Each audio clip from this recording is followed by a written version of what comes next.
Good morning. Good morning and welcome to the Ventura Center for Spiritual Living. I'm Reverend Bonnie Rose. It's great to see you today. Thanks so much for joining us. Why don't we stand up? Let us breathe in and out, deeply, slowly, and open the wisdom of our hearts to hear the words of our sacred reading. An excerpt from The Book of Secrets by Deepak Chopra.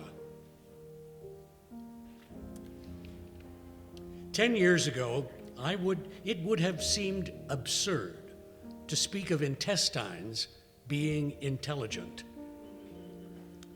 The lining of the digestive tract was known to possess thousands of nerve endings, but these were just remote outposts of the nervous system, a way for it to keep in touch with the lowly business of extracting nutrition from food. Now it turns out that the intestines are not so lowly after all. Their scattered nerve cells form a finely tuned system for reacting to outside events. An upsetting remark at work, a threat of danger. The stomach's reactions are just as reliable as the brain's thoughts, and just as intricate. Your cells think, only not in the brain's verbal language. What people had been calling a gut reaction turned out to be a mere hint of the complex intelligence at work in 100,000 billion cells. In a sweeping medical revolution, scientists have stepped into a hidden dimension that no one ever suspected. Cells have been outthinking us for millions of years. In fact, their wisdom, more ancient than cortical wisdom, could be the best model for the only thing more ancient than they, which is the cosmos. Perhaps the universe has been outthinking us too. No matter where I look, I sense what cosmic wisdom is trying to accomplish. It is much the same as what I myself want to accomplish: to grow, expand, and create. The main difference being that my body is cooperating with the universe better than I manage to. And so it is. And so let us breathe together again and sink into the wisdom of our bodies, our beautiful intestines, our heart, our brain, and everything in between and beyond. And just knowing that this is the voice of the cosmos, and that we are filled with such mystery and such wonder that it can express itself in singing together, I am remembering who I am. So as we remember together our own consciousness, we remember the I am presence beyond the individual I am, but we remember ourselves as the presence of the cosmos. And we allow this to be true and held and known for ourselves, for every single person in this room, and for all beings everywhere, those seen and unseen. Let us sing together, I am remembering.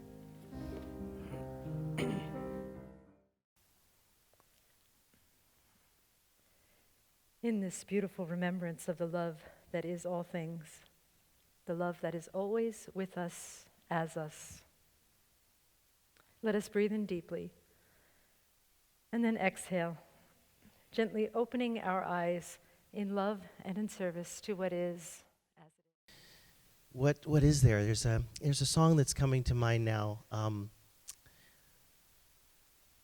It's called I Know Him So Well. It was repopularized by Whitney Houston and her mother, Sissy. And there's one line in that song that disturbed me so terribly when I first heard it, but it's very powerful. No one in your life is with you constantly. No one is completely on your side. Now that's true in this realm. But there is one truth, the ultimate truth. That is, there is someone, something, a being, who is always with you and always on your side, with love, as love. And it's here to stay.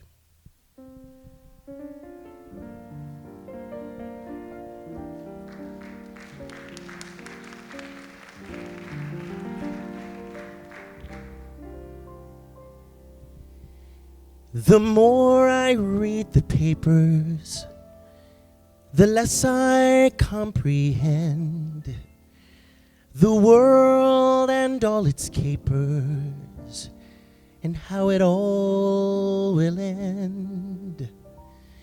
Nothing seems to be lasting, but that isn't our affair. We've got something permanent, I mean in the way we care.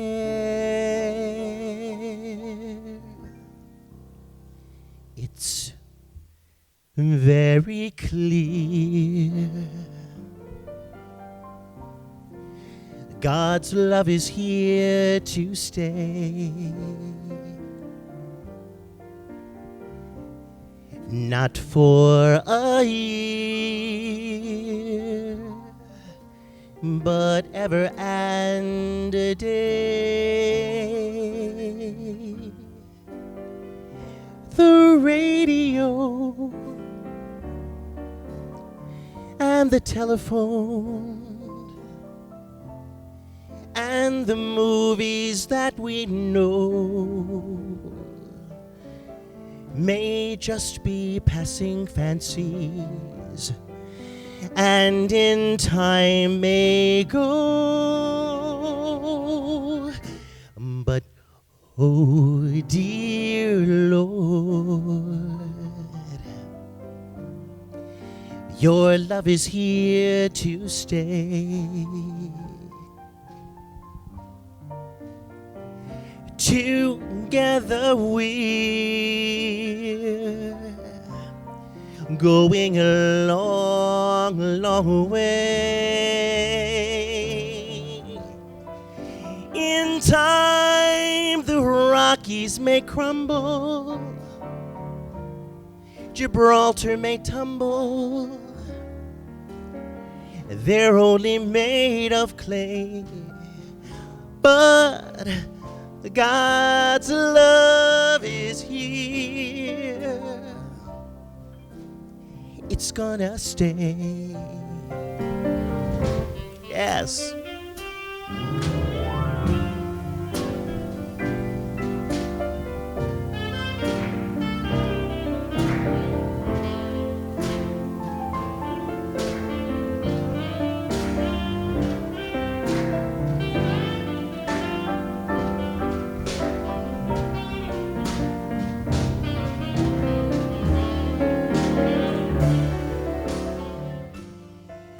In time, the Rockies may crumble, Gibraltar may tumble.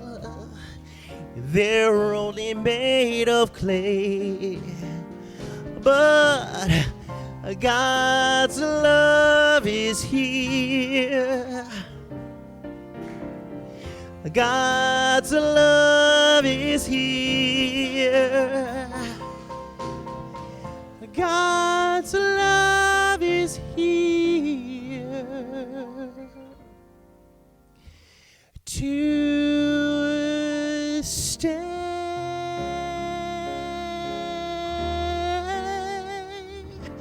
To stay.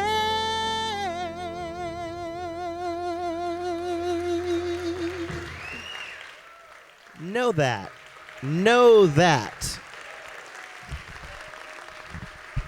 That was John Cross on sax. Thank you.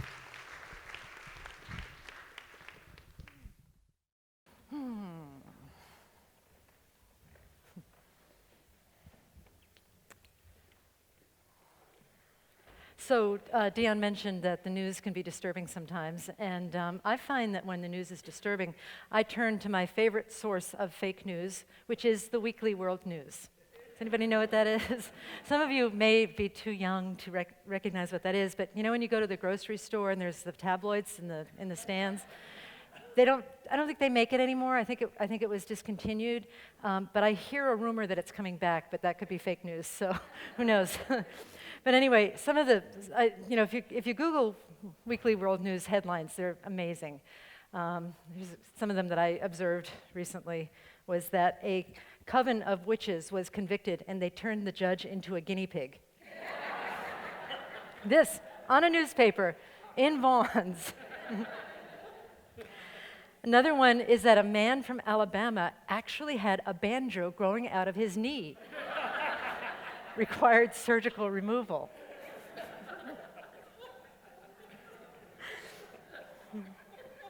And did you know that the Pope, under his big Pope hat, has a little tiny Pope hiding under there? And who knows if that Pope has a Pope? I'm the Pope's Pope. Wow, that's cosmic, right? I think my favorite one, though, because I used to work in a medical field, was a story about a severed leg that independently, on its own power, hopped itself to the hospital to be reunited with its body.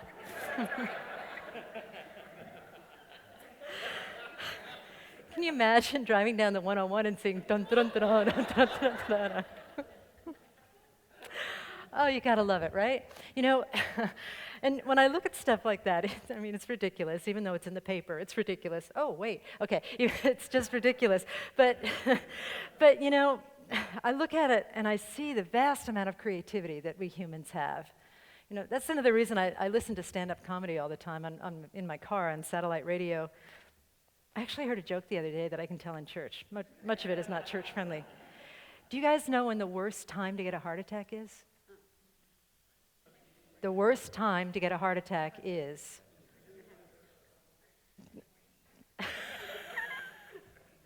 I'm hearing all kinds of answers that I cannot repeat.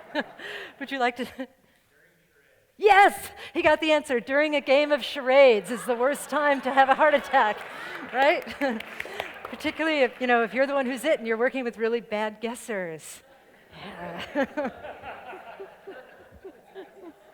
I know it's awful. I'm sorry.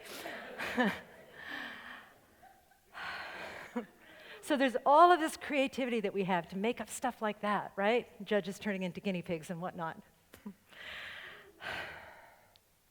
Is it possible that we sometimes use that creativity against ourselves in a destructive manner? In a way that paints a negative picture of reality through our perception that then we have to live with? What if we could change that around? Chances are everybody here is going through something, and chances are you have a headline about it. Some type of a headline. If you can summarize that in just a few words, I'll give you some examples later on, but think about what your headline might be. And then in this time together, we'll work together to bring that headline to meet your heartline, and we'll see what happens.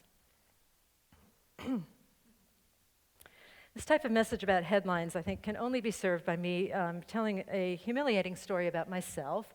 I told my foundations class the details the other night, so if you want to know the details, I'm not going to tell the details here. They're all like really sweet and voyeuristic and whatnot, so they like to hear when I fail. This is such a sweet foundations class. I'm serious. They are so nice. It's so much fun. Anyway, blah, blah, blah. So I want to tell you about a huge mistake that I made. A big mistake. Except I'm not going to tell you what it is. Let's just say that I made a mistake.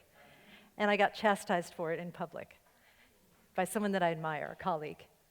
And I felt really, really badly. Felt so badly.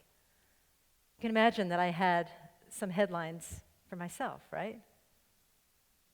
Minister is humiliated. Approval rating plunges. And then there's the other kind of headline, which is, I'm right and they're wrong. Right? Those headlines sometimes do not serve us. They feel like they're helping, but if we can step back and get into a more observational place, then perhaps we can do something else with our minds, use some of that creativity for good. Since I would say 75% or so of my spiritual practice is forgiveness, I started doing the Ho'oponopono prayer around this incident.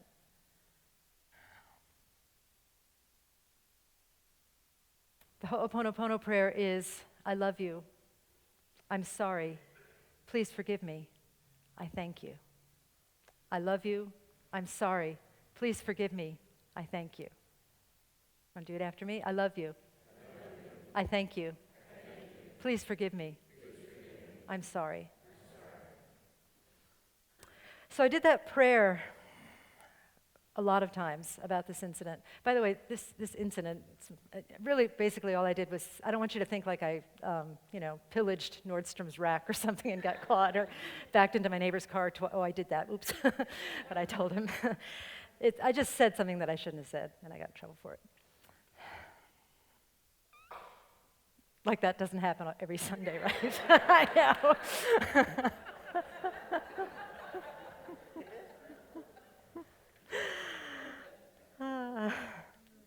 So when we do something like that, like a designated spiritual practice, like for the Ho'oponopono prayer, it tends to draw us to a deeper level of head space as well as heart space.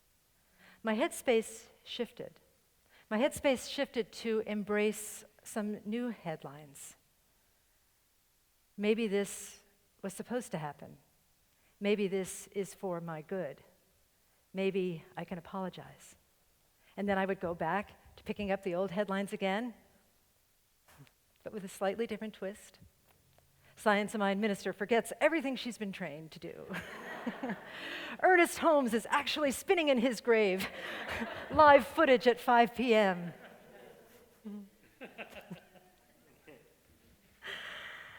No, I just kept doing the prayer, and finally I was able to craft an apology, an email apology to the person that I offended. And I was able to send it with great love and great tenderness and great forgiveness for him and for myself. And it was a good apology. You know, I could feel as I was typing it, I kept wanting to justify why I had said what I said. Right? Anybody ever been there? Right? Yeah. And I acknowledged that I wanted to justify, but I said in the email, this is not about that. This is about me recognizing your viewpoint on this and how sorry I am to have offended that. And it was really good. I got a response right away. Everything's fine. Move on with life, right? No. Wrong. That beautiful reading that Hugh did from Deepak Chopra's book, which is The Secrets of the Universe, which we have a few of them in the bookstore. We're getting more next week. He talked about how our intestines, or intestines as Canadians say, our intestines have wisdom. That there are cells, there are neurons in the intestines that can think.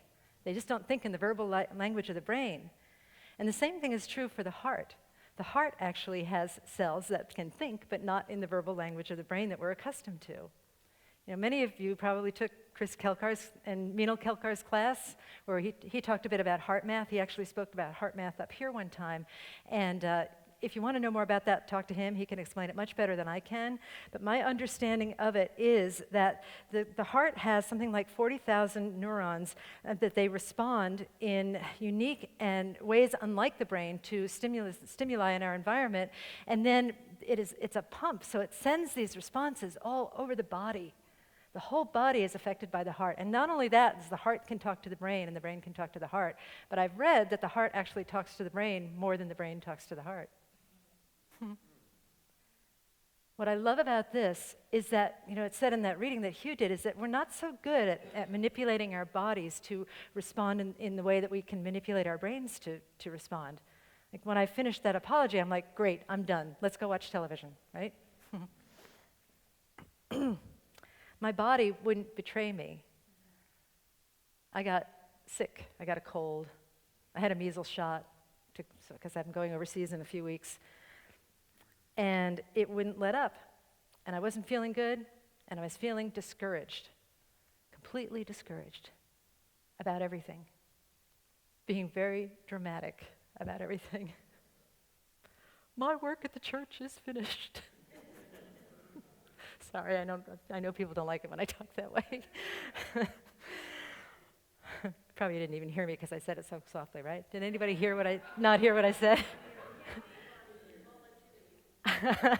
I said, my work at the church is finished. That's what I said, but I didn't mean it.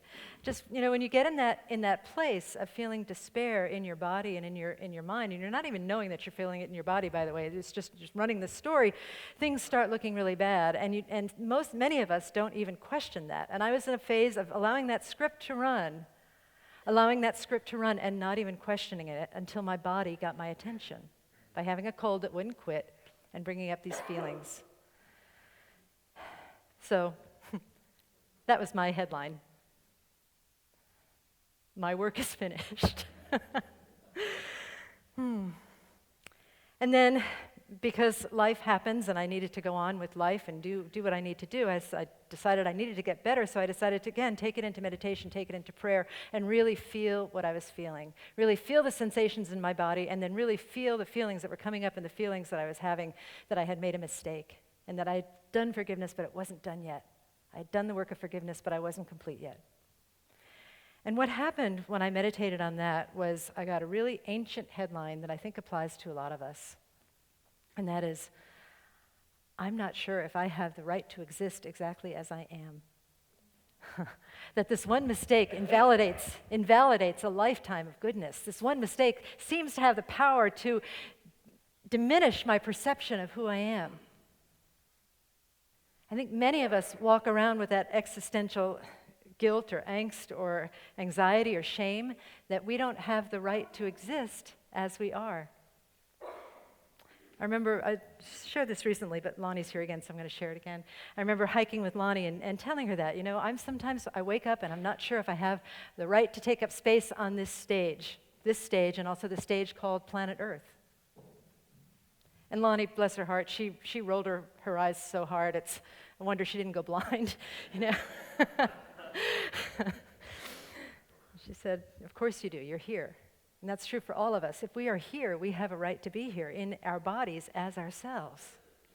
But see, the brain doesn't always know that. The neural grooves don't always know that. And sometimes we repeat that and it reflects in our bodies, and we can get to that untruth through our bodies and then sit with that awareness and do something about it. Do something about it because we know it isn't really true. Dr. Ernest Holmes, who is the founder of this spiritual teaching and who, according to the Weekly World News, was evidently spinning in his grave with live footage at 5 p.m., Dr. Ernest Holmes said that we must turn entirely away from the condition. We turn entirely away from the untruth. Deepak Chopra says in this book, this Secrets of the Universe, is that there is a place of non-suffering within you. You have a place of non-suffering within you right now, no matter what is going on. You have a place of non-suffering within you. And he says that it is simple and open awareness. So a lot of the mystics, a lot of the spiritual greats say, yes, turn entirely away from the condition. And what that means is to recognize who you are. We sing that song, I am remembering who I am. And I made a point this morning, and hope to do so in the future, that it's part of recognizing that we are ourselves, we are our bodies, but we are also more than our bodies. We are the I am presence. Rupert Spira likens the I am presence to the space in a room. So just consider the space in this beautiful room and how fortunate we are to have this space, as Dion pointed out. We have this space in the room, and the space can hold whatever we give it. If we painted the walls pink, the space would just accept that. Maybe some of us wouldn't. If we cry in this space, the space just accepts it. If we laugh in this space, the space just accepts it. And within each of us, we have a spaciousness that accepts everything, and that spaciousness is the emptiness, the divine emptiness that is the fullness of everything. We have that spaciousness within us that is aware yet unaffected by anything that happens. And so as we turn entirely away from the condition, we turn back to that spaciousness, to the I am presence. And we remember that, as Deepak Chopra said, there is a place of non-suffering within us that is completely open, that is open awareness. We just do that through practice and spiritual community, through prayer, through affirmation, through all of that, and so much more. Mostly practice. Mostly recognizing it on a daily basis and just being willing to turn away. But the other thing,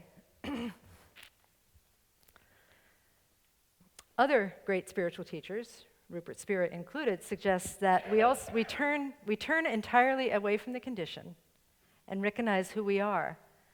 But these habits of thinking, these habits of limitation, and these habits of assumption have been so ingrained upon us that we can't just leave them alone. He suggests that instead of just pretending that they're not there, that we absorb and engage and involve ourselves in the divine process, and then we turn back to the frailties and the flaws of this world and embrace them as the divine. You know, one of the things that I talk about a lot here is embracing our flaws, embracing our oneness, but also embracing our flaws, because our flaws are part of our oneness. Our flaws are part of our perfection. Our frailty is part of our strength. I hope that makes sense. It doesn't really. It's a paradox, but it does make sense to me. All of that is who we are, and it all has energy and power. So we, again, remember the exact nature of who we are, this I am presence that is aware yet unaffected, and then we turn back and we welcome the things that we call our frailties. What that means, one way I know of doing this, is to allow yourself to feel what you feel. Allow yourself to feel what you feel both in your mind, I guess, and in your heart. Feel it. And then see if you can separate the sensation from the story. A lot of what causes us to feel bad is the story that is attached to sensation. So when I was feeling badly about what I had said, I was feeling this sort of crushing sensation in my chest, and feeling this tightness, and feeling this clenching. And I recognized that the story was informing all of those bodily sensations. And we let go of the story, or we just allow the story to be over here, and we just feel the feeling, we just feel the sensations. And when we do that, we make peace with the feeling. And the story doesn't matter so much anymore. It's like the story doesn't have any power over us if we can make peace with the feeling that comes up in us. You get that? The story is trying to, for whatever reason, trying to derail us, trying to survive, and trying to derail us away from our peace. But if we just separate the story, just put it in a different place, just rend the garment, put the story over here, feel the sensations, then we have a whole new experience that often leads to healing and insight and wonder. Rupert Spira suggests that we welcome everything in that manner. We first turn away from the condition and remember who we are, and then we turn back to the condition as the I am presence and remember it and welcome it. He also says that we have to be on guard against fake welcoming. That sometimes the ego is so clever that it says, oh, I'm going to welcome this bad feeling so I can get rid of it, right? No, that's not what we're going for. He suggests that we know that we've done it well, that we know that we're in alignment. When we have a feeling, we turn back to it, we can welcome it, and we can say to it, you can stay as long as you want, because I love you. I have compassion for you.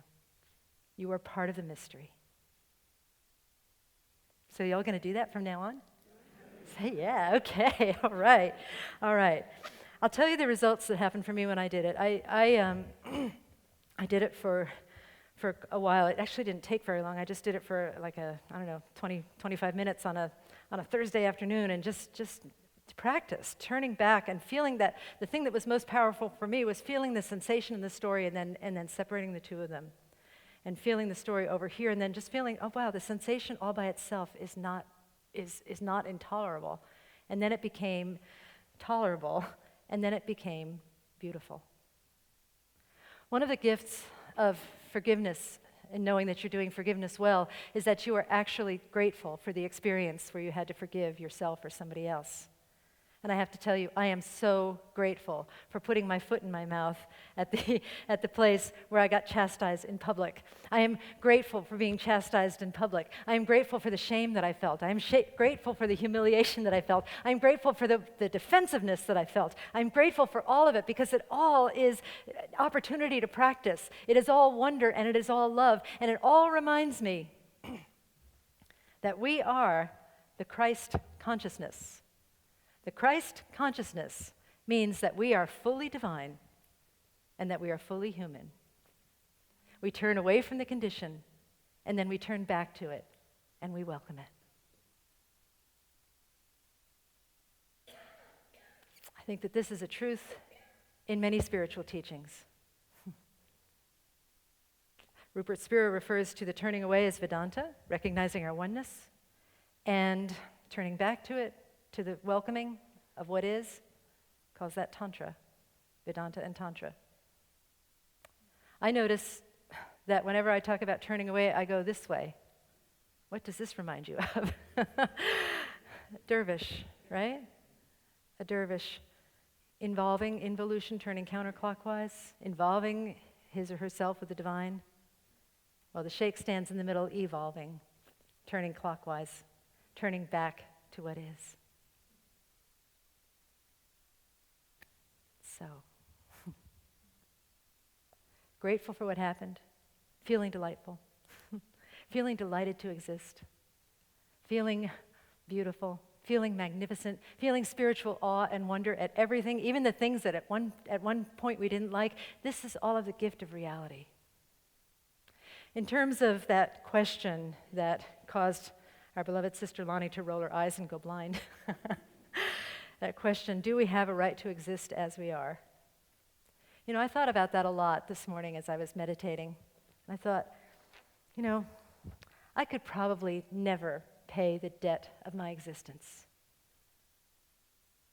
And yet, that's perfect in its own way, because it causes us to let go of the quid pro consciousness of the ego, quid pro quo consciousness of the ego, and move into a state of grace, where we recognize that we are both fully human and fully divine, and that we have neurons in our intestines. How wonderful is that? I love you, I bless you, I believe in all of you. Let us pray. Thank you.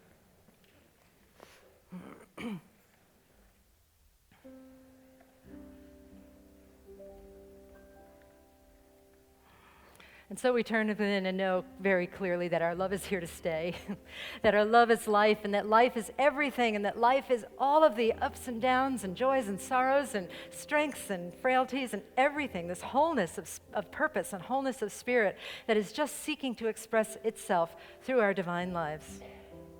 And so today I move into that knowing that this is who I am, this is who we are, that we are that divine life and that divine power and that divine presence that is so loving that it loves everything, that it excludes nothing, it includes everything. It is emptiness and fullness at the same time. It is all things and no thing at the same time. It is the power, it is the presence, it is the light, it is the darkness, it is the love, it is all that is. And so I unify with that universal, amazing truth of existence and allow it to be who I am, who we are. And going forth from this place of knowing, I trust and I know that life unfolds beautifully for each of us. That every experience is a gift. Whatever it is, we move into this place of recognizing that each experience offers us the opportunity to look past the appearance and see the spiritual truth. And then to take that spiritual truth and turn back to the experience and welcome it with a heart filled with love. And if we can't welcome something, we welcome the part of ourselves that cannot welcome, because the act of welcoming is more important than the object of our welcome. It is so good to know this truth. It is so good to know that transformation has taken place here in this spiritual center today, that our lives have deepened and sweetened through the power and force of this community, through this healing vortex that we create together, through music, through reading, through words, through fellowship. I'm just so grateful to be here and so grateful for everything. I bless all spiritual paths, churches, synagogues, temples, mosques, ashrams, fundamentalists, atheists, agnostics. I bless everyone, for everyone is a blessing in their own unique and wonderful and sometimes odd way. With a heart that is filled with love and filled with gratitude, I say, thank you, Spirit, thank you, God, thank you, love, and I release these words into the divine mystery, and together we say, and so it is. I am so blessed. Thank you, Bonnie. It's great. Thank you so much. And before we go any further, I just want to say thank you to these amazing musicians who always bring it. John, Chris, David, Rex. They make this really easy. Especially on mornings like this morning where I got up and I changed my mind and decided to do this song, which we hadn't planned for until this morning. But we're going to do this for you as we begin to shift our focus, as we maintain a consciousness of shifting our focus from the experience to that which is spiritual and protects us, even in the face of such wonderment. And how in the heck do we do it? Let's go.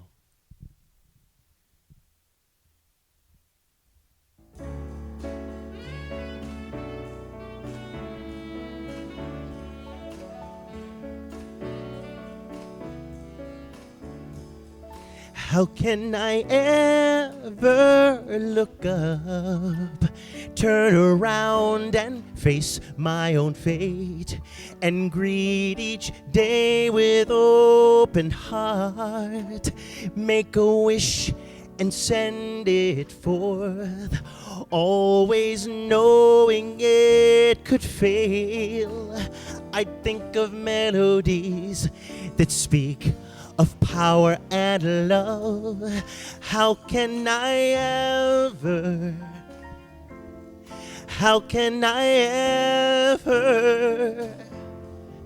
how could I ever, what is forever? How could I ever know?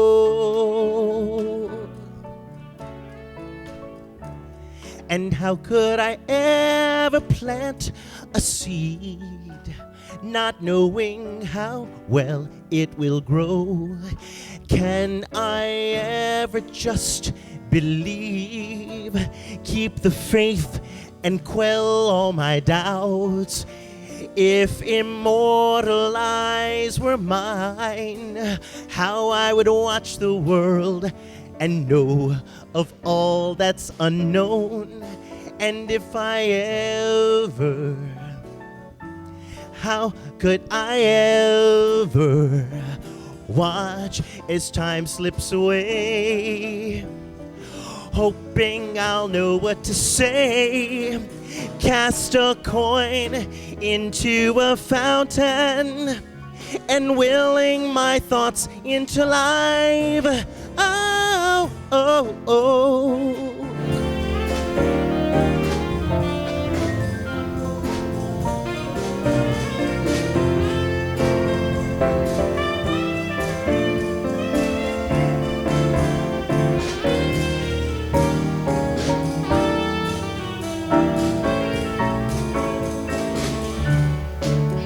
There's John. I'll send a message in the air, watch it carry on to its goal, knowing I have powers of mind, and they link with all humankind. So I'm not the only one, 'cause we are all just one, and we all believe. Sometimes, ever sometimes, ever sometimes, sometimes ever sometimes, ever sometimes, ever sometimes, sometimes.